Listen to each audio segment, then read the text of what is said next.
order.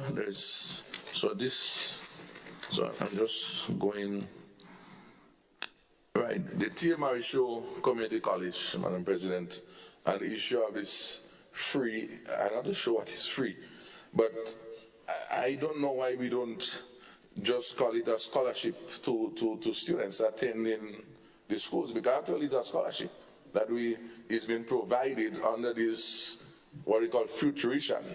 Is really a scholarship that is quantified to pay in it, because the question would arise: would there be a minimum quota in terms of the class size, in terms of the amount of persons signing up to the TAM CC? Because when you look at the amount of students who would be leaving secondary school and who might have even left secondary school 1 or 2 years ago and decide, well, no, it's free tuition, so it's affordable. So now I will join on with those new students so then you end up having much more than you really think you may have in anticipation. Then your class size become bigger, and then you realize you need more tutors. And then that becomes a new emerging issue. I say this as a planner, right? I'm speaking here as a planner, because those are possibilities that can happen. And then what do we do? Do we tell the children, oh, you all come late, did the registration full up, we're going to take 35? So this is key, because you see, I like to look ahead, not positive, I look ahead. I looking at in September that we have enough classroom, we have enough teachers to facilitate this influx, because education is important. I went to the same, IFE, Institute of Further Education, just as that. We had nutrition, so I understand the benefit of those things. And maybe if I had to pay tuition, I may not have even ended up in that place to even able to improve myself. So I understand the value of what this means for a lot of persons. In fact, I further endorse Senator Cox's point with the students from Carriacou, with some consideration be given in some way. It doesn't have to be 100%, because I have been to school with guys from Carriacou. They come down on the they didn't have a speed at that time. They had a fishing boat, and you wonder, they'll come down and they try to find a place where to lodge for the week, and then they head back up on the weekend and stuff like that. So I'm not speaking about things I'm feeling about. I'm speaking about real things I've experienced. And so some help in that way would go a long way. Maybe if it just means that they get a hospital ticket to go up once a month to see their family, some facilitation, because I've seen that, because I've been there in that same journey with many of them. Okay? Some of us may not have been the journey, but I've been the journey. So I could speak and tell you that this would be very helpful. So, Madam President, this would have taken me through some of the key points I wanted to raise as it relates to some of the concerns that I would have had, or some of the comments. I want to not forget my good friend in Social Security, Senator Thomas, because I know I had some notes pertaining to some matters I wanted to speak on from her presentation. I always like to present the last time in the bill, and even now, very clear, precise, and straightforward. So I could listen very clearly what she's saying. The Child Protection Authority, the issue of the home for the elderly and so on, these are very important issues for our parents, grandparents, aunties, and even ourselves at some point. And so if we don't seize this opportunity now to help to make today good for us and others who will come in the future, then the question is, what future are we creating for Grenada? Not for us, what are we creating for Grenada? So that is the context of the speech.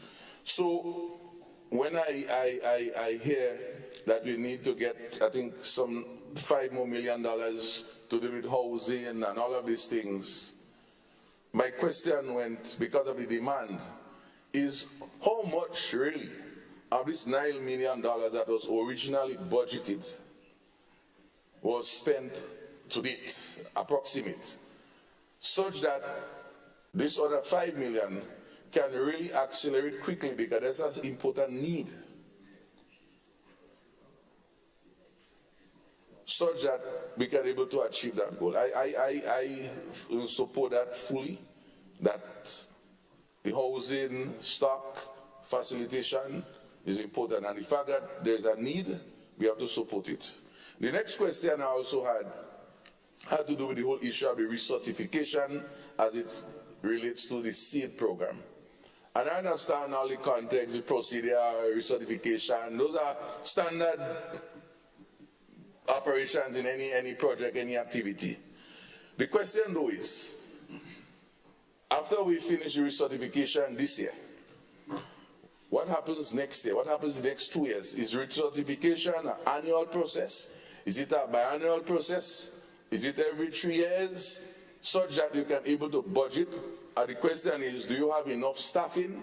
But because maybe nothing was done, you have to put together a quick team to get that done, and understandably so. So is it something that we have to cater for all the time? Because if you're not doing this certification, or what I would refer to as recalibration, then you could find yourself easily double spending, because some person's supposed to be on or off and so on. So this is a good practice for any kind of quality management system. So this is commendable, but the question is how regular, if you'll come back again, is the concerns I have. And on a broad note, why is not mentioned, I take it, Madam President, I take it with, not even with a pinch of salt, as my late father would say, not even with a pinch of salt. I take it with just regular pipe water, or good spring water. That the Ministry of Agriculture, Fisheries, my sister ministry, my friend ministry, my home, is well fortified, such that he doesn't need to come back for no supplemental. He didn't come back actually. So I'm very happy, and this should be a very proud moment for the Ministry of Agriculture, that they have planned and budgeted properly, that they don't need to come for no supplement, and it will execute. I know the World Bank project has been spoken about over and over. We have the details. But, Madam President, we didn't see a dime from it up to now. The question is, should we have just had maybe a little 5 million supplement, so at least from by tomorrow, we could have started spending in the meantime until such time. So maybe there might be a response, maybe it might be right around the corner, but I'm happy that there's no supplemental.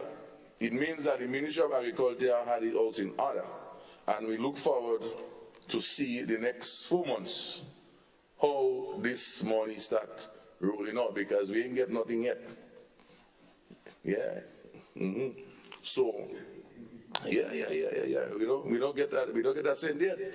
So that is my concern. But other than that, I think the general request is a good request. Notwithstanding some of the details that we would like to have, and I think we still have an opportunity to hear such before the day is up. I thank you. I thank you, Senator Sinclair, for your clarity yourself. And we have a request from the Leader of Government Business. Senator Thomas, you have the floor, sir.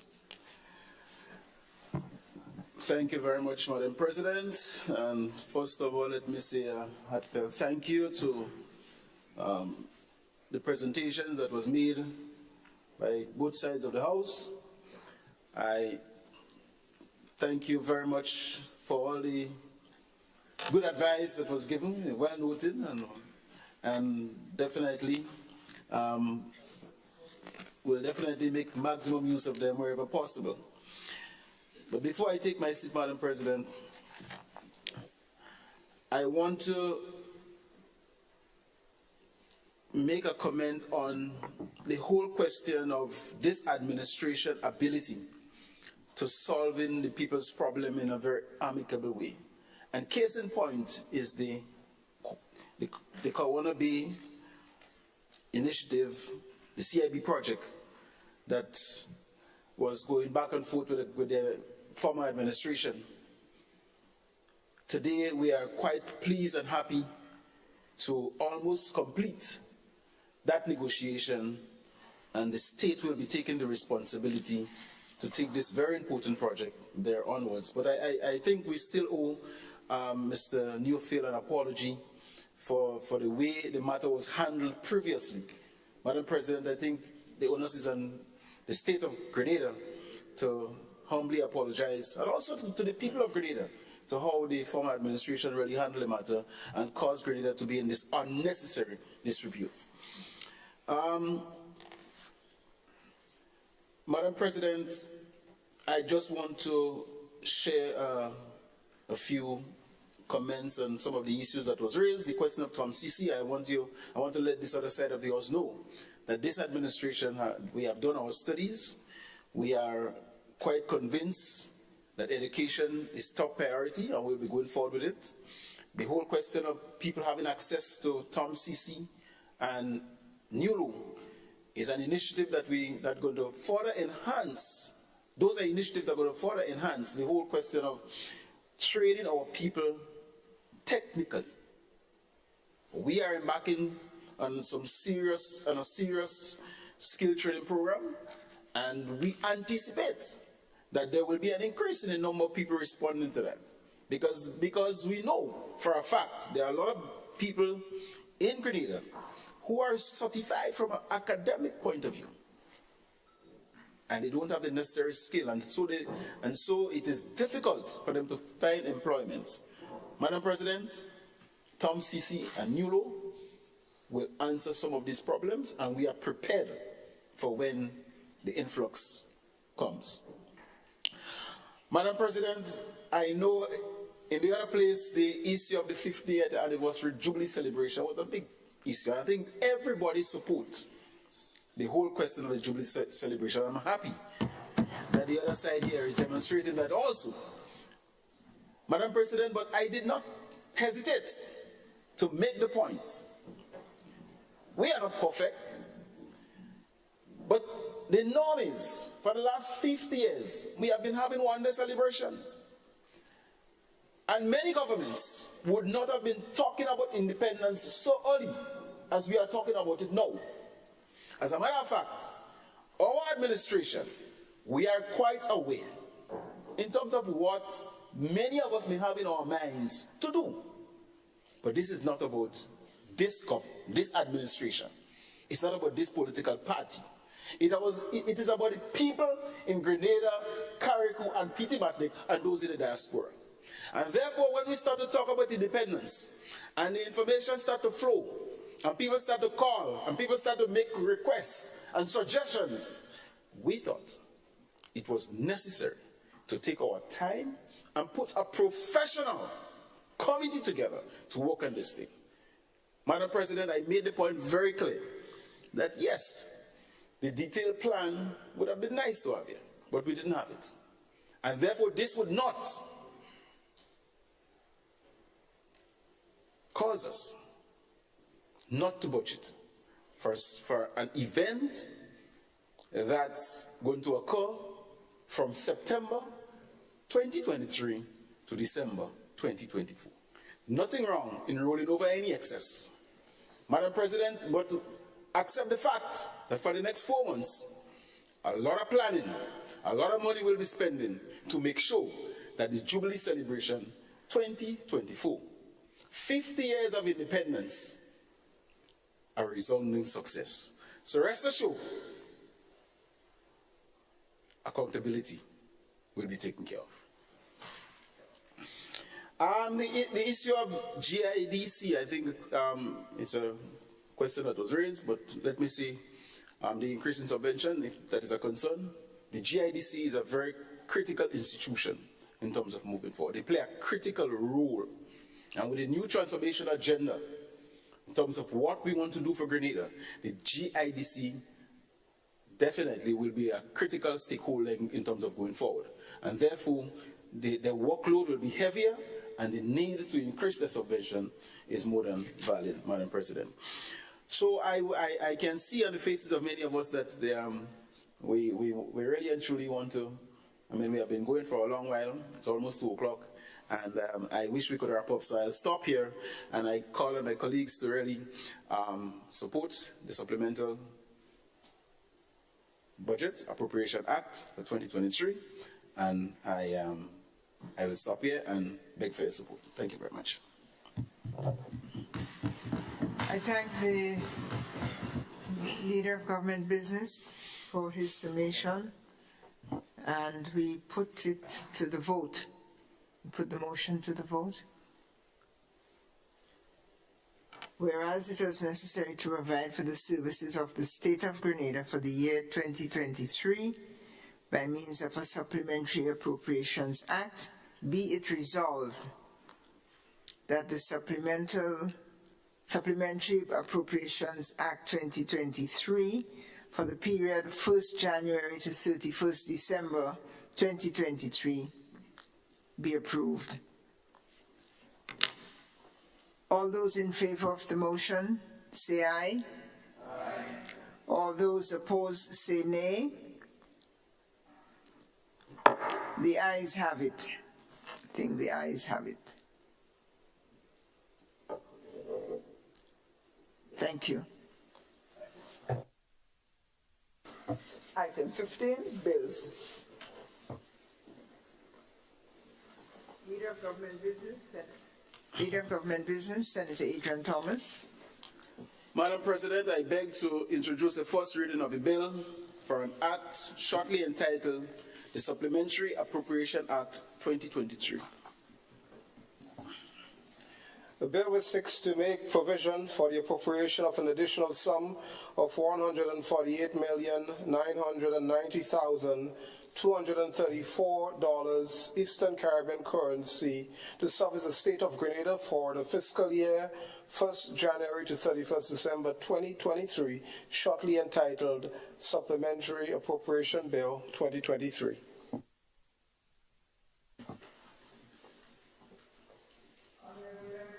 Honourable members, the question is that the I missed my cue, yeah. Sorry, the Leader of Government Business.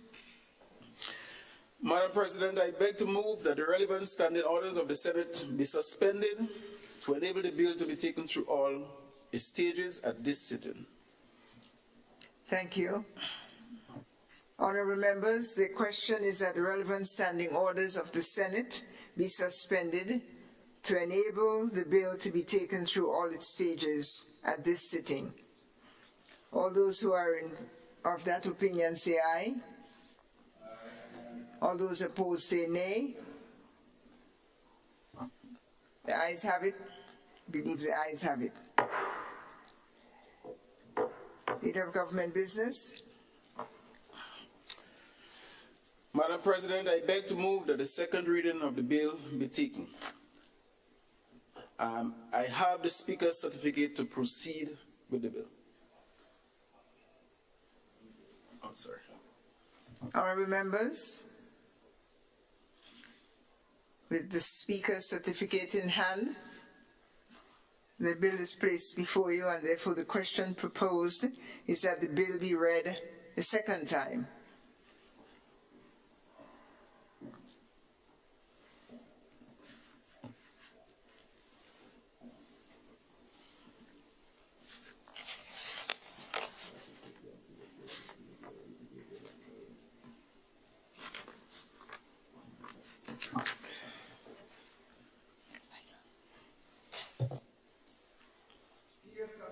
Madam President, we have already debated the bill.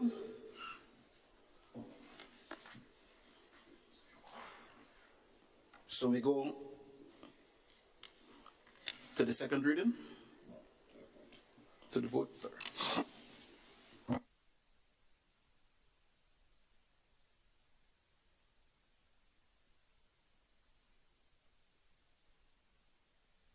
Sorry. Honorable members, the question proposes that the bill be read a second time. And so the question is that the bill be read a second time, and all those who are of that opinion say aye. Of the contrary opinion say nay. I think the ayes have it. A bill for an act shortly entitled Supplementary Appropriation Bill 2023.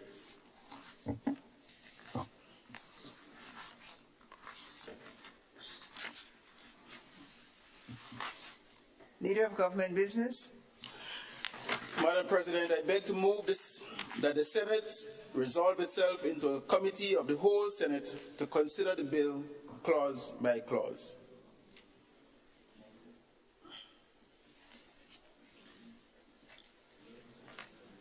The question in this Honorable House is that it be resolved into a committee of the whole Senate to consider the bill clause by clause. All those who are of that opinion say aye. Sorry, Senator Cox. I was just checking. This as a money bill, I don't think that is required for us to go through committee stage. Nobody, it did ask for us to go to committee. It did ask, so we don't need to go to committee stage because it's a money bill. It's correct. As It's a money bill, so we go straight. I thank Senator Cox and the clerk.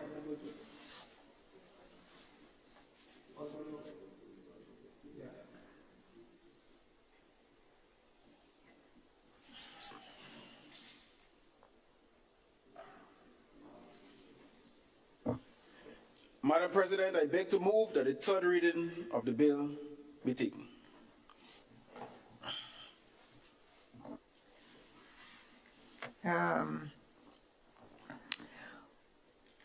Honorable members, the question is that the bill be read a third time and passed. All those who are of that opinion, say aye. All those who are of the contrary opinion, say no. The ayes have it. Bill for an act shortly entitled Supplementary Appropriation Bill 2023. Leader of Government Business. Sir.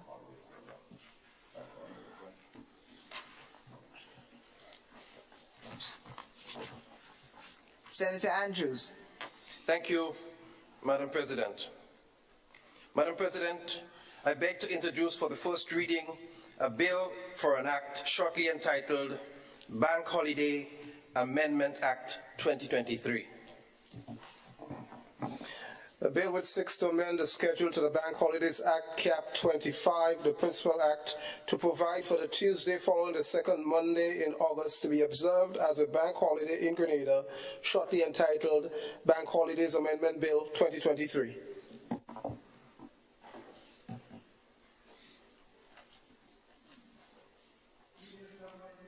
Leader of Government Business.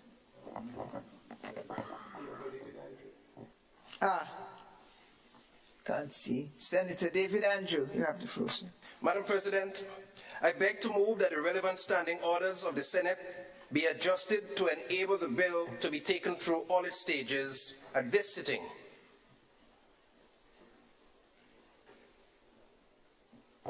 Honorable members, the question is that the relevant standing orders of the Senate be suspended to enable the bill to be taken through all its stages at this sitting. All those who are of that opinion say aye.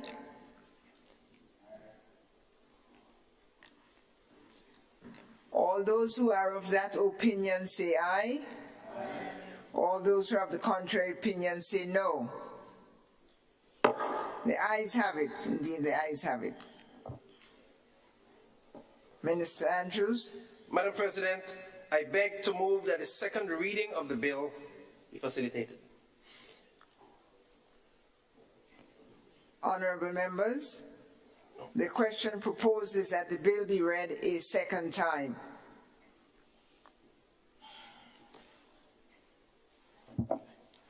Madam President, this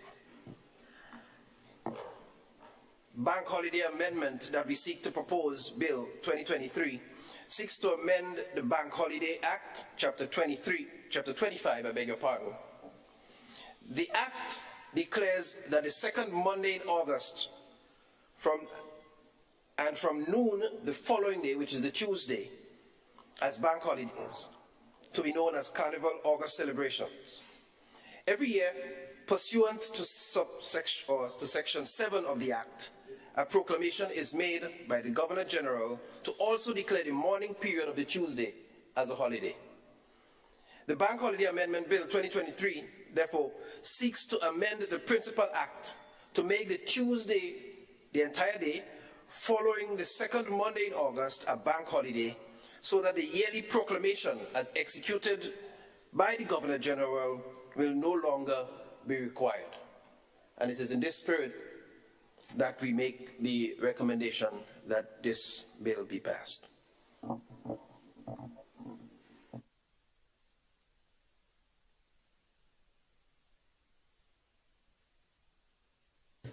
Thank you, Senator.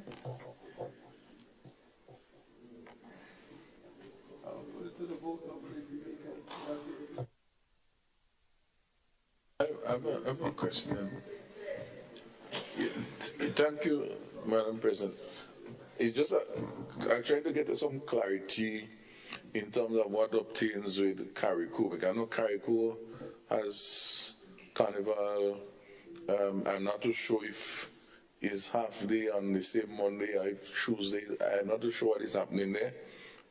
If the member can maybe help me if that information is available, such that at some point in time, all of these things can be properly regularized. So I'm not too sure exactly what obtaining Carriacou. I understand the wisdom, and it's makes sense for the revelers. I know businesses sometimes have challenges, but these days businesses open every single day in Grenada, and some of them even 24 hours. So and ATM and all of those things are functioning. It's a matter of making sure that those ATM has the required funds. They will say, well, you have your card, so your mobile. So as business changes, and I would say local business, because international business also can be affected, sometimes depend on what you're doing internationally. But I understand the wisdom. My question is how do we treat Carriacou in that it doesn't become disadvantaged in the spirit of the same celebrations which we are discussing also, because they are no lesser in any way in this context.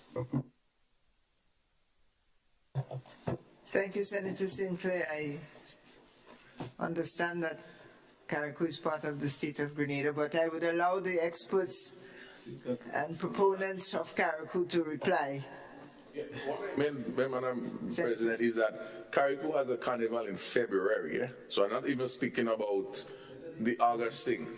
So I want to know if the similar principle applies to Carriacou in February. If not, then how do we at some point create equity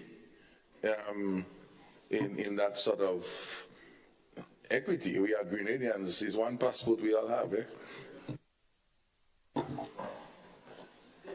Senator Cox. Thank you very much, Madam President. Madam President, from my recollection, I think that provisions are made for Carriacou proper only, and absolutely to have that same time, Monday and I think Tuesday half day. So it's like a microcosm of what will take place in the entire city. That will just take place in Carriacou only. But I even feel more comfortable now, Madam President, seeing that the President has said that we do it after the fact, so we don't have to wait for the permission to come. If they're expecting that we take our holiday in Carriacou, I will take our half day on Tuesday. And then we can always come afterwards here and we can approve it thereafter. So I love the President. So, Madam President, but on a more serious note, yes, I know that provisions have been made in the past. And so I think there is a clear expectation from Caracou's and Pitimanicans to have the same and for it to continue. So I don't see any issues there, so I expect that to happen going forward. And I do know that celebrations for Carnival is within the heart of the 50th anniversary celebrations for 2024 as well. So we'll see, that may be an interesting one, how that may tie into the 50th independence celebration as we celebrate Carnival in Carriacou. Thank you, Senator Cox. So is it that Carriacou has two carnivals, one which has always been the case, right? We've got one in February for 2 days and one in August for 2 days? No, Carriacou only have one carnival. Persons on the mainland have an opportunity to partake in two carnivals, Carriacou and the one on the mainland. So that's how it is done, Madam President. But we only have one. Thank you. Thank you, Senator Cox and Senator Sinclair. You've got your question answered, yeah? So we have a request from the Leader of Government Business. Thank you very much, Madam President. I rise to support the bill, and what we have here, Madam President, is a bill, when passed, will avoid any problems or any headache in people planning in the future. There will be no need for the GG to make any proclamation again, and it will be ongoing. This year was the last. So we are fortunate that in going forward, every year you can plan for 2 days of Carnival celebration in the month of August. This is for Grenada, Carriacou, and Petit Martinique. So the question of whether Carriacou is having two carnivals, yes, Madam President, they do have two carnivals. Thank you, Senator. And so, let's see where we are. He has to.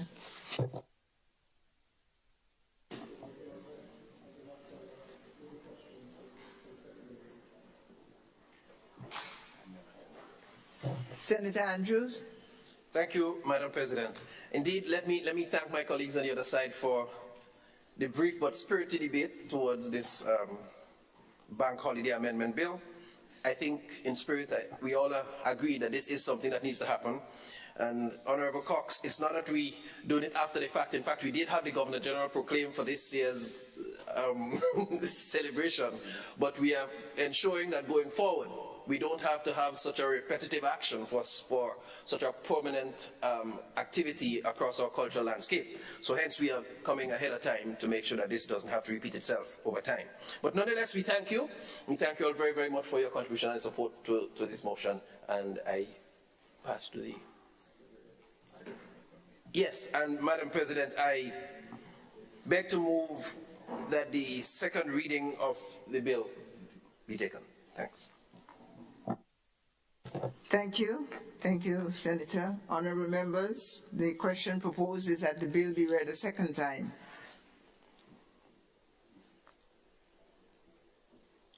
Honourable members, the question is that the bill be read a second time. All those who are of that opinion say aye. Aye. Of the contrary opinion say no. I think the ayes have it. The bill for an act shortly entitled Bank Holidays Amendment Bill 2023.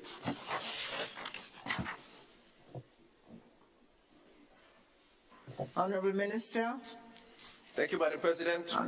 I beg to move that the Senate resolves itself into a committee of the whole Senate to consider the bill clause by clause.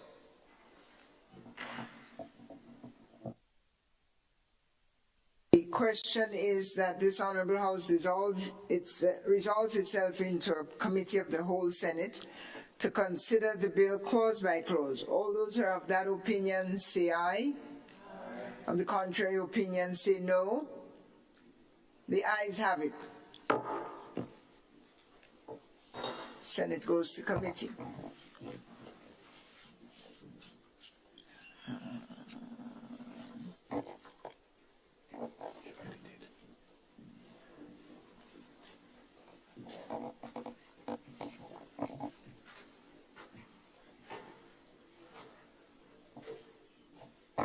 Clause 2, amendment of schedule to the Principal Act.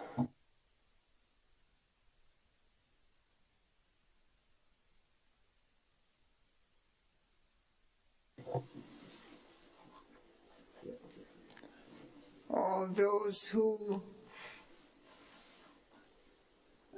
support the part 2 of the bill, say aye. Those opposed say no. The ayes have it. Clause 1, short title. All those who are in support of clause 2, Clause 1. of clause 1, short title, say aye. Those opposed say no. The ayes have it.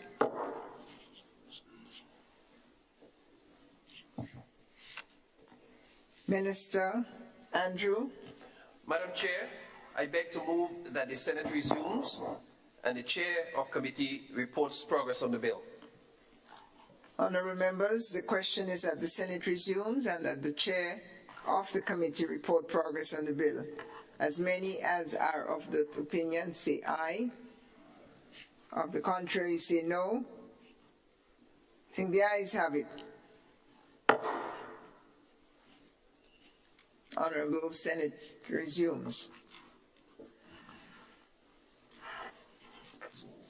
I have the honour to report that the bill was considered by a committee of the whole Senate and passed without amendment. Minister David Andrew. Madam President, I beg to move that the Chair's report be adopted. Honourable Senators, the question is that the Chair's report be adopted. As many are of that opinion, say aye. Aye. Of the contrary, say no. The ayes have it. Minister David Andrew. Madam President, I beg to move that the third reading of the bill be had. Thanks. Honourable House, the question is that the bill be read a third time. All those who are of that opinion say aye. Aye. Of the contrary view say no. The ayes have it. I think the ayes have it. A bill for an act shortly entitled Bank Holidays Amendment Bill 2023.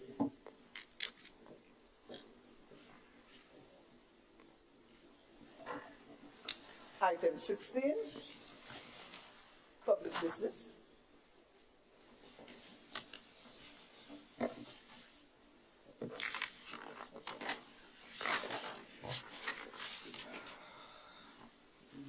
Public business.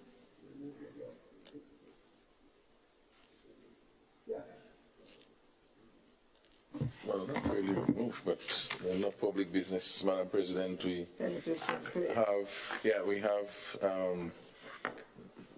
that private member's bill regarding the crop compensation, and it's in position there that I would address it at the right time.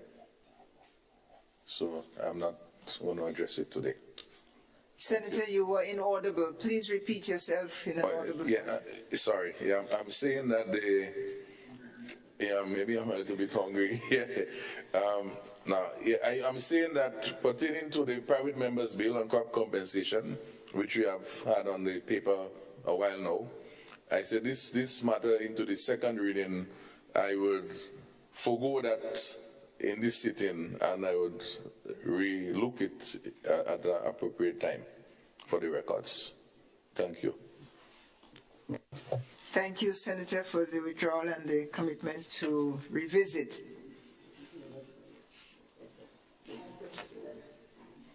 Item 17, adjournment.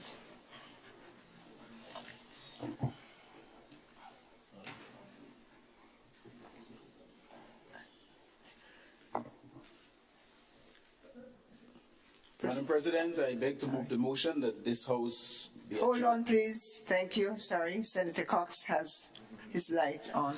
I didn't see that. Thank you very much, Madam President. I know he didn't see. I wouldn't. Pardon? Oh, okay. Well, all right. So. Thank you. Madam President, I beg to move the motion that this House be adjourned. Sign it.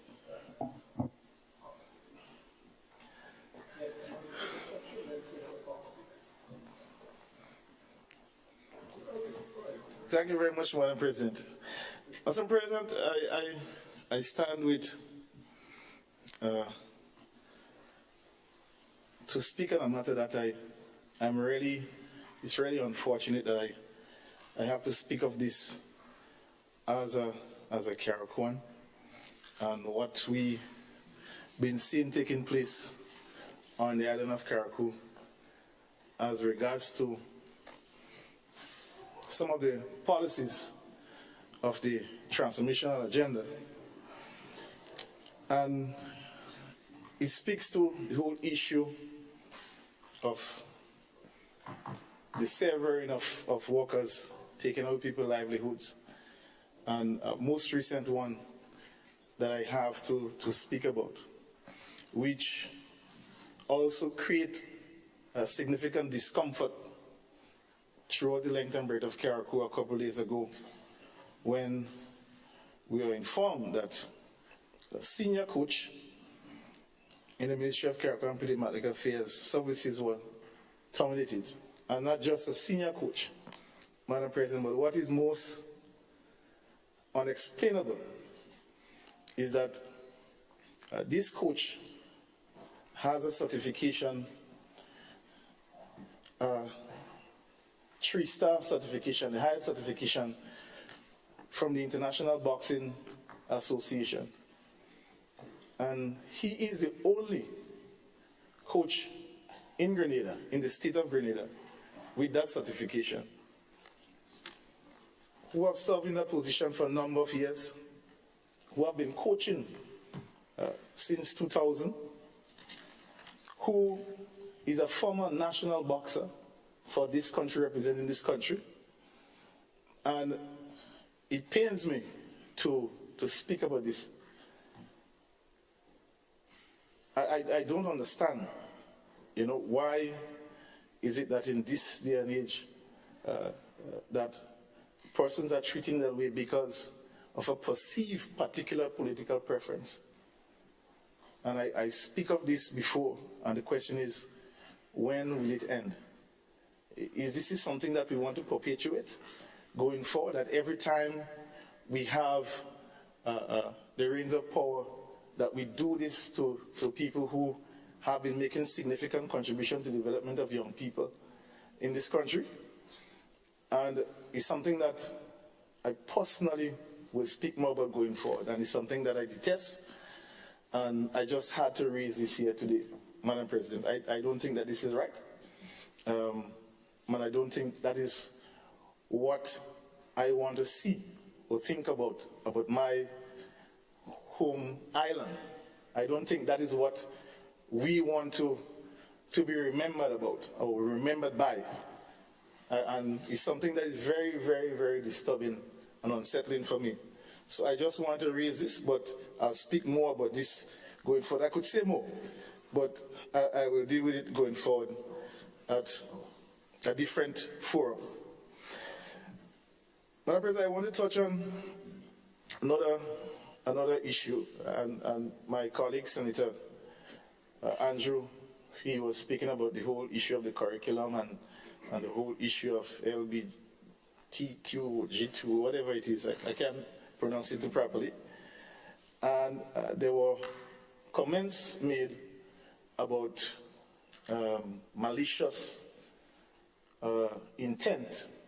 From my recollection, from what I could recall, Madam President, in his diligence, would have maybe responded earlier or sooner as he did today, then maybe that whole situation probably would not have gone out in the public domain as persons having that concern. So it kind of escalated. So I think the minister takes some responsibility for his slowness in his response in that regard.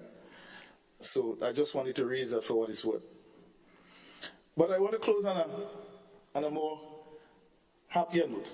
And it's deliberate. I want to close on a happier note. I think that's the best way to close. And I want to, on behalf of members, I think I could speak for members on this side in regard to this matter, that we really want to congratulate our athletes who are the world champions.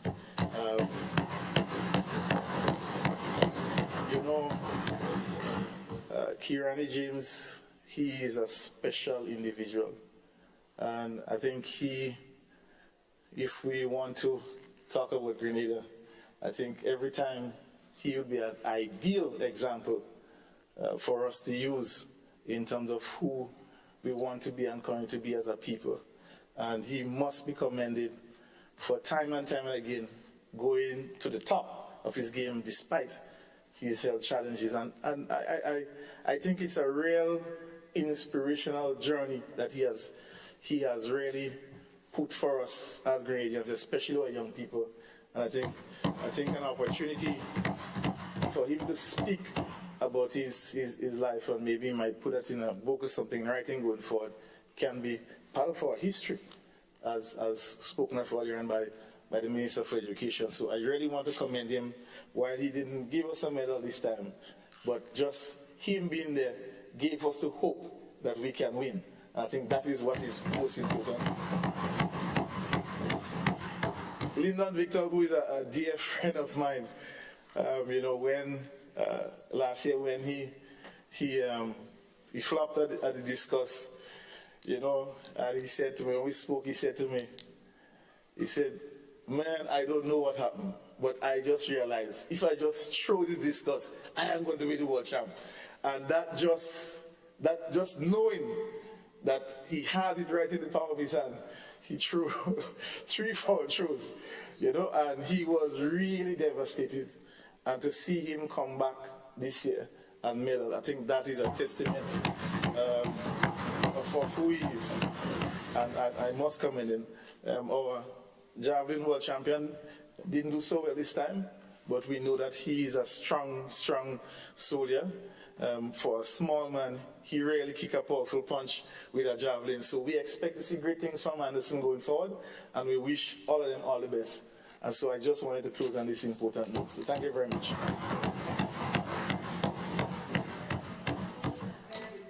Thank you very much, Senator Cox. And the Senate congratulates all of our participating sportsmen and women, whether they did better than others or not. They did their best and raised the collective nose of our country. Congratulations to them all.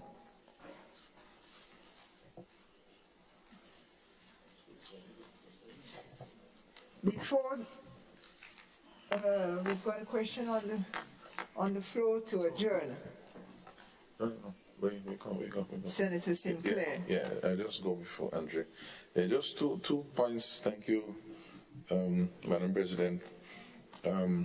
One, I want to again follow up on my comments regarding, as I spoke in the last session, regarding the Calypsonian farmer Rubulus. I want to speak officially in that context of my connect here.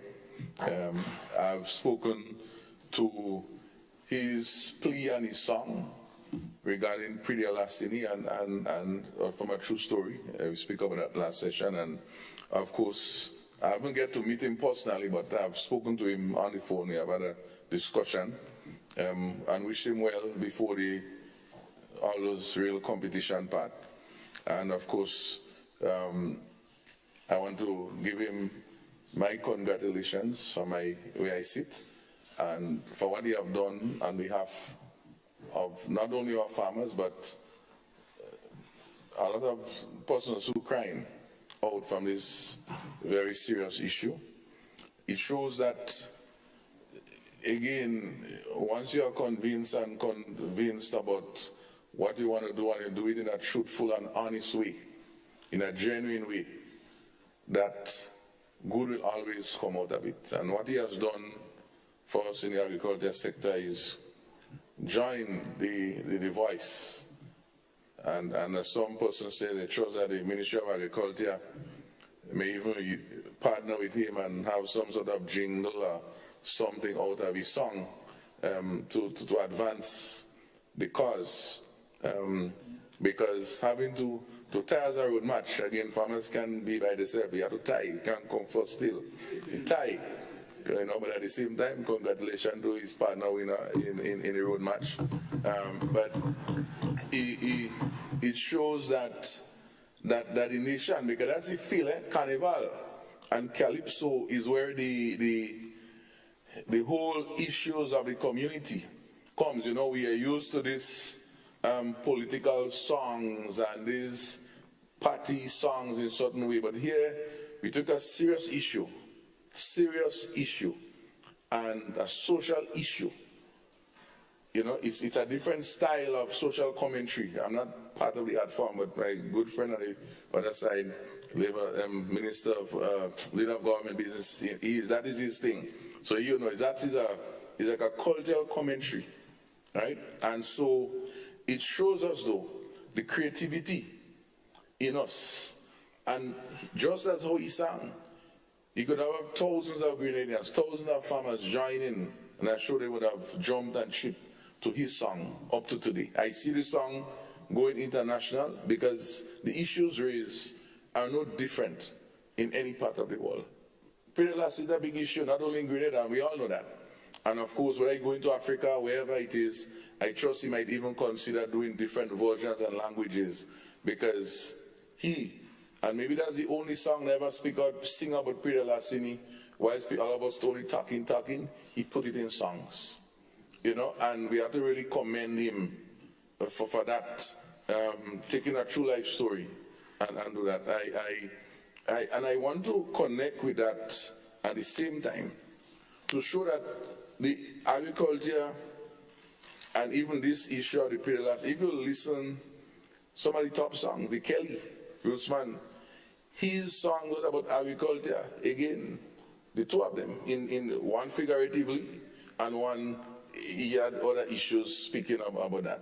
And I would have mentioned previously about this film festival Grenadian that we. So it shows that let us not turn sight to things that we think is nice and fancy, but there are other issues that we can tag on to that is very important. So that's one point. And the other point I want to make, Madam President, as I go normally to get my fish in the Grenville Fish Market on different days. I was there waiting while they were cleaning some tuna and snapper and other things for me. And a new fish I have to try called Power. Said try it with little curry. And one of the vendors come up to me and say, Senator, you know, we have an issue. I said, well, what issues you could have? You're selling fish.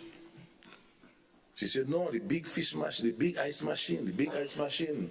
Since the year, it's only the small ones that walk in. I don't know, you need to talk about that, something not right. No, I can't sing, so she tell me to talk about it. So I raised this here as an issue in the Grenville Fish Market. And what was our concern was that some persons visiting, I think it may be from the Ministry of Health, was saying, with the ice on the fish, put more ice on the fish. And they say, well, where will you get the ice to put on the fish? Okay, so it's not that there is no ice machine working, but the small ones, they are making small quantities. So the demand, and then even when it make it, my understanding is that when they remove it, they have to remove it for it to make more. And so that rate is a challenge. And I trust that, this is not a new problem to start with. But it's a matter that we need to to address, notwithstanding we have the small one, it doesn't solve the problem, particularly when fish is very, is an abundance. It helps to preserve the quality and so on. Even persons who come and buy large quantity of fish would even buy some ice to put. In fact, one gentleman, I saw him having to go and buy ice by one of the people selling the packaged ice because he couldn't get ice to even keep it in. So I trust that that matter would be addressed before the year up. I don't know if we need new supplemental for it, if that is already catered for in the budget, but I trust that we could have some improvement for the Grenville Fish Market. I'm not too sure what is happening in the other places. I know Sotez, I know there is renovation work taking place there, so I know that will take a little while, and I really compliment the minister and his team, as I did previously, to see that one finish, because Sotez is way behind all the other facilities in the country. So this is what I wanted to contribute. Thank you, Senator Sinclair. Senator Andrew Lewis, you have the floor, sir. Thank you very much, Madam President.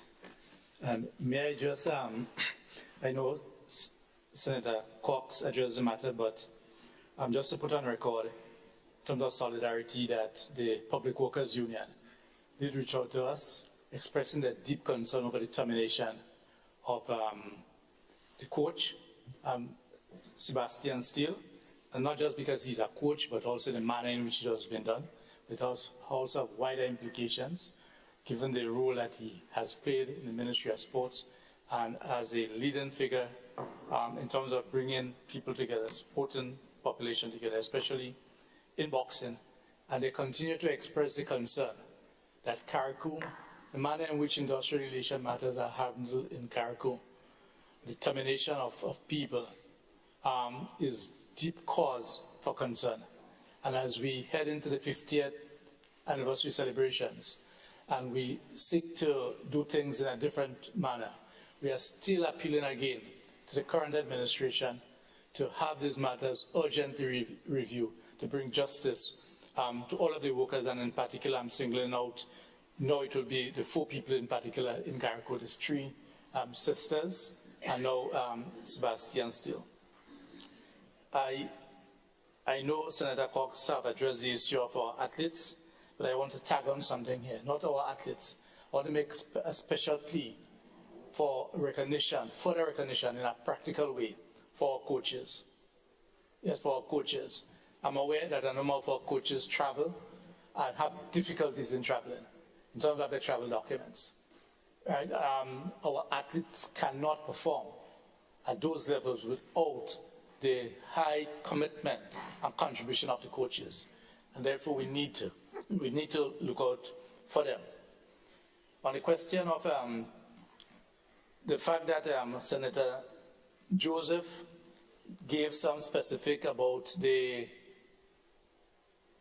increase in wages for the security officers, let me say that we do not expect government and certain leading business places to pay minimum wage. Let me make that point.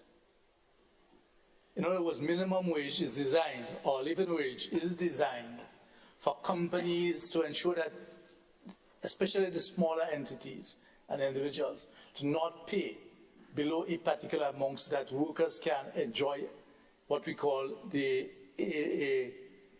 minimum living standard, or social wage, or living wage. And I do hope that in this new arrangement, based on the answer given, we can develop that further, that where the security arrangement have been changed in the public sector, in terms of new contractors coming on board, that it is not just a case where we have seen that there's an increase for the contract price, and it is a matter where the contractors, the private contractors, get an increase in their monies, where their business flourishes, but nothing is passed on to the worker. Because that is possible. What is possible is that, based on the explanation I've heard given by Minister Joseph, Because when the leader of government business spoke and I looked at the supplementary budget, I thought, and I did make mention, that it was a case where the security officer will receive now $12 an hour. Yes? It may appear that that may not be the case. And I do hope that where the government has now, because it is not just a matter of what the security officer receives, because there are other overhead costs that the contractor has to bear. But we do hope it is not a case where, because it is new, people get in the business because we understand how the thing goes, right? We're not just around, we understand how the thing goes. I hope it is not a negotiation that will just result in the people that inherit, that get the new contracts, get an increase so that their business or the income for themselves increases, but the take-home pay for the security officer is kept at the barest minimum, because the state must not get involved, in our view, of paying what you call the barest minimum. We do not expect large companies to pay minimum wage. It's just a fact. So I just thought I should put on notice so that our colleagues on the other side, because sometimes the negotiation may not involve them, but pay particular attention. So it's not just a case of where somebody that we know gets a contract, the new people who runs the business now gets an increase. So the business is more lucrative for them, and the worker does not benefit. I just wanted to bring this because I know that it is potential, there's a potential for that to happen given the nature of our local politics.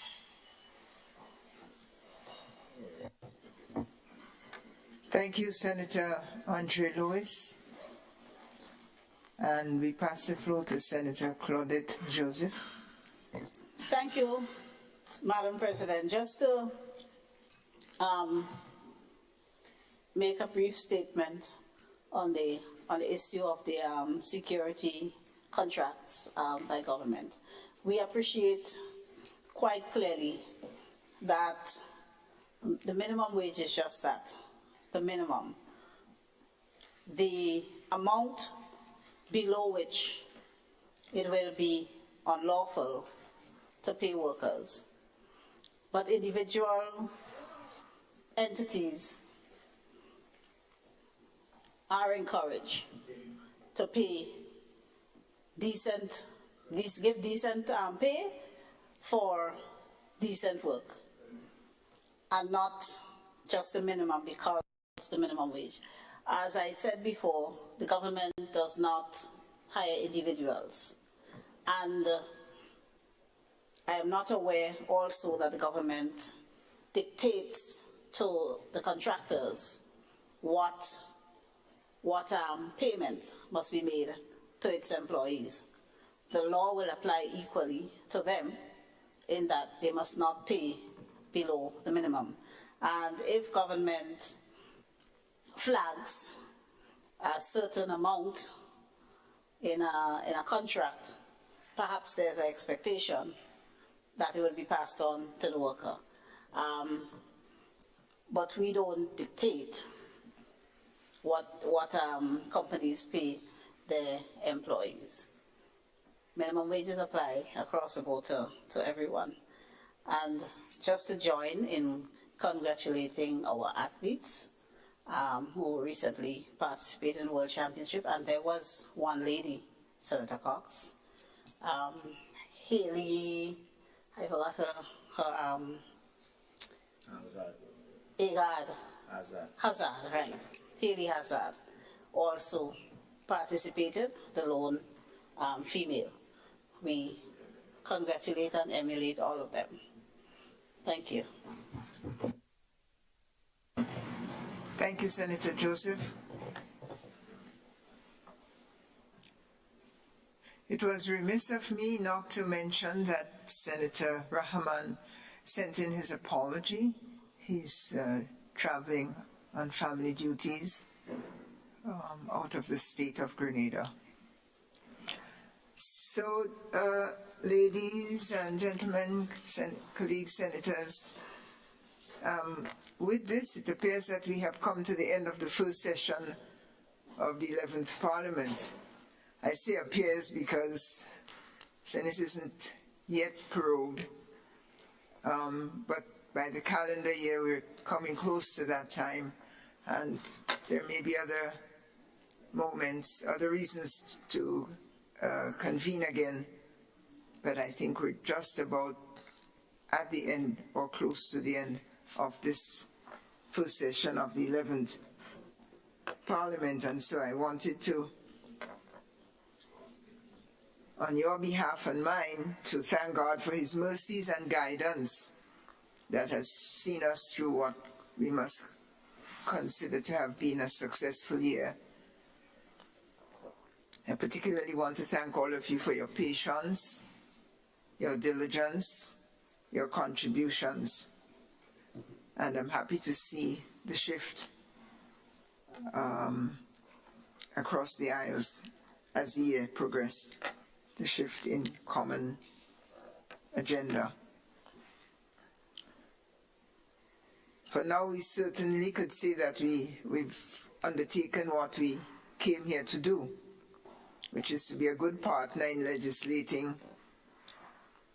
for the good of Grenada with the House of Representatives.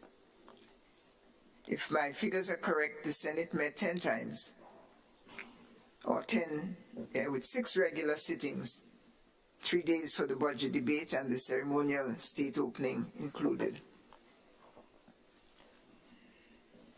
This was our maiden Senate as a group, although we have veterans among us. Our maiden statements, if you would recall, were taken from the archives of our personal growing up and our service records. And they gave us glimpses of our souls and our identity. We invited each other to get to know us and the rest of the nation as well, to know our passions by journeying through our upbringing, if you would cast your mind to almost a year ago. And I was so moved by those statements at the time that I tried to capture your words in a booklet. It may not be terrifically edited, but it's more or less what you said. And I thought it was so meaningful and powerful that it's in a booklet which the orderly will now distribute. I want to thank you all for sharing your life, your vision, your hopes, your expectations, and hope that we have created an environment here where you could, in fact, have realized all, if not most, if not all of it. Very briefly, the Senate saw the return of an official opposition, and I really felt that with that presence combined with the senators from labor, business, farmers, and fishers, that we got a modicum of diversity here, which was helpful and contributed to the robustness of the Senate debates. I'm also happy to report that we restarted the Grenada Women's Parliamentary Caucus, which brings together all female parliamentarians across time and across parties. And this caucus has initiated a program of training which you will be called to attend hopefully in early September. One will be on procedure and rules and another on gender. Both sessions are intended to strengthen our capacity, and please feel free to contact me or the clerk for dates and for contributions you wish to make. But we feel that it could only improve our understanding and our performance, and so we very much want you to prioritize this training before the next session, the next parliamentary session.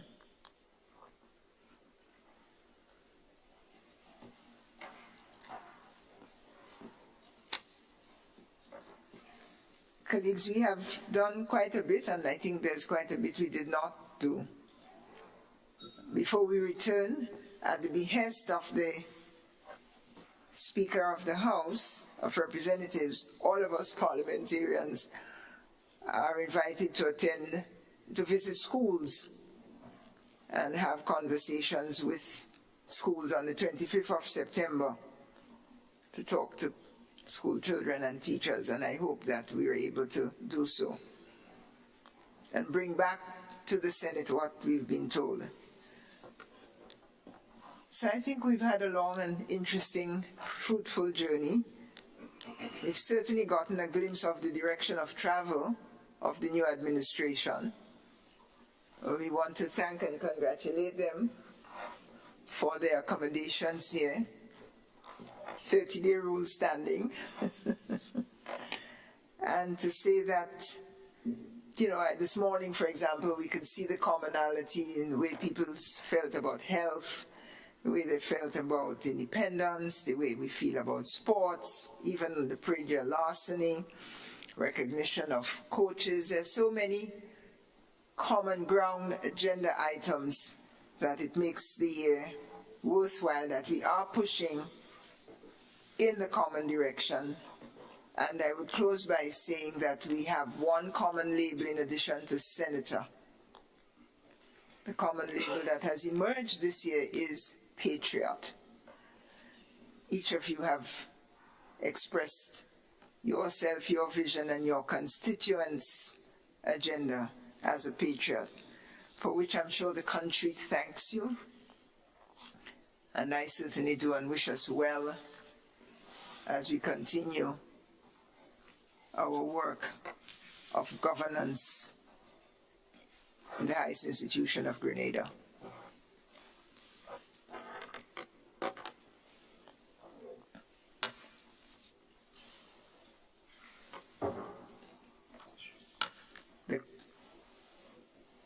The question is, as proposed by the leader of government business, that this Senate sitting be ended and may be adjourned, sine die. All those in favor, say aye. Aye. Those opposed, say no. Senate is ended to lunch.